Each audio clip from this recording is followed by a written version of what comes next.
নমস্কার বন্ধুগণ, সবাই কেমন আছেন? টক মিষ্টি আকিস কিচেন আপনাদের আবারও সুস্বাগতম। তো আমি আজকে বানাবো একদম দোকানের মতো, মিষ্টির দোকানের মতো ঝরঝরে বোঁদে।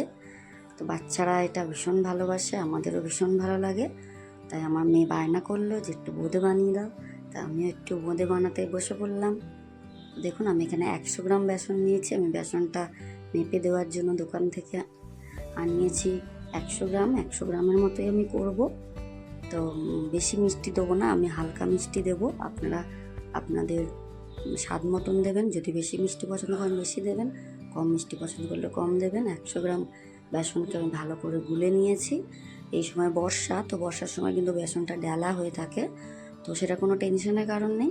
সেটাকে আপনি একটু ছেঁকে নিলেই তাহলে কিন্তু একদম স্মুথলি ব্যাটার তৈরি হয়ে যাবে। আর ঠিক এরকম কনসিস্টেন্সি আমি রাখবো, বেশি কিছু লাগবে না। যদি মনে হয় 1 চিমটে নুন দেবেন সেটা দিতে পারেন, দিয়ে একদম এরকম ব্যাটার তৈরি করে নেবো বেসনের। আর এখানে আমি হাফ বাটি চিনি দিয়েছি, আর হাফ বাটি চিনির জন্য আমি 1 বাটি জল ইউজ করছি। এটা প্রথমবার, দ্বিতীয়বারও আমি আরেকবার চাঁচনি করে নিয়েছিলাম। তো কেউ চাইলে একবারও করে নিতে পারে। তো এইভাবে আমি করে নিচ্ছি। এবার 2টো এলাচ দিয়েছি, এটার জন্য স্বাদ গন্ধটা খুব ভালো হবে বোঁদেতে। তো দোকান থেকে প্যাকেট কিনে এনে তারপরে সেটা ভেজাও, সেটা না করেই আমি একদম দোকানের মতন বাড়িতেই বেসনের মতন বোঁদে বানিয়ে নিলাম। দেখুন হয়ে গেছে আমার চাশনিটা। এবার একটু হালকা ঠান্ডা করে নেবো। ওদিকে হালকা ঠান্ডা হবে আর এদিকে আমি কড়াইতে তেল দিয়ে দিচ্ছি বোঁদেটাকে ভাজার জন্য। তো আমি বোঁদেটাকে ভাজবো এটাকে ভালো করে। তো আমি এর জন্য একটা এরকম ছাঁকনি নিয়েছি, ছামতা যেটা বলি আমরা, লুচি ভাজে তোলার জন্য। সেটা একটু বড় ফুটো দেখে নিতে হবে, তাহলে কিন্তু বোঁদেগুলো ভালো সাইজ হবে। দেখুন এইভাবে বোঁদেগুলোকে বেসন গুলে দিয়ে নিতে হবে।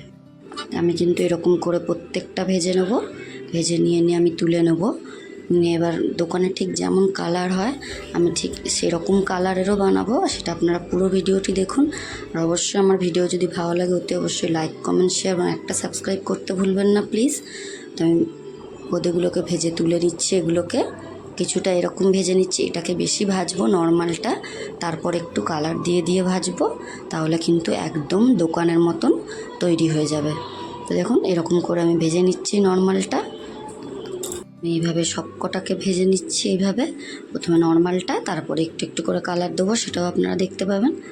দেখুন আমি কিভাবে করছি। আপনারাও চাইলে কিন্তু যে কোনো পুজোর সময় বা বিজয়া, দুর্গা পুজোর পরে যে বিজয়া, সেগুলোতেও কিন্তু এইভাবে বোঁদে মিষ্টি বানিয়ে নিতে পারেন। এগুলো কিন্তু সবসময় বাড়িতে করে রাখলে একটু আধটু খাওয়াই যায়, ভালোই লাগে খেতে। তো রথযাত্রা গেল, তো রথের শুভ পূর্ণিমা একটু আমরা মিষ্টি মুখ করবো না তা হয় না, তাই আমি বাড়িতেই বানিয়ে নিলাম। আপনারাও এরকম বাড়িতে ট্রাই করুন, দেখবেন খুব ভালো হবে। তো আমি এভাবে ভেজে নিয়ে ছাঁচনিতে দিয়ে নিলাম। দিয়ে আমি এটাকে কিছুক্ষণ ভিজতে দেবো। তারপরেও আমি আরেকটু ভিজিয়ে নিয়েছি। দেখুন বোঁদেগুলো কিন্তু আমার ভিজে গিয়েছে, রস কিন্তু ঢুকে গিয়েছে, বেশিক্ষণ এটাতে রাখা চলবে না।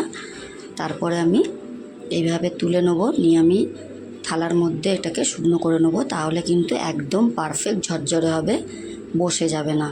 তো অনেকে করে সেটা কিন্তু ঘেঁটে যায়। তো আমার কিন্তু দেখুন একদম ঝরঝরে হবে বোঁদেটা, এবং খুব সফটও হবে।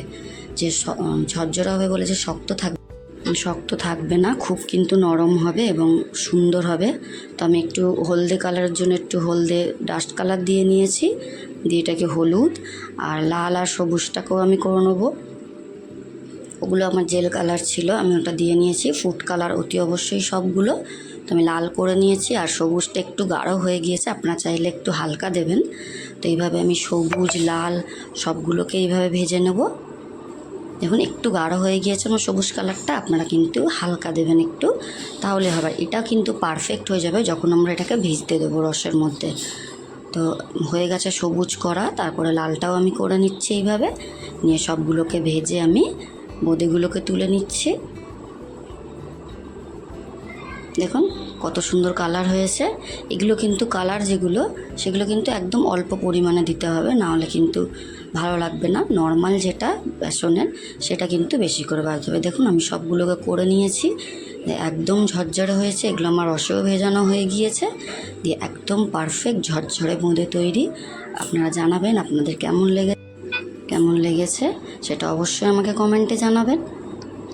তো দেখুন আমি কিন্তু দেখিয়ে দিলাম, একদম ঝরঝরে হয়েছে আর খুব সফটও হয়েছে, একদম গায়ে লেগে যায়নি। দেখুন সফট হয়ে নরম হয়ে গিয়েছে একদম।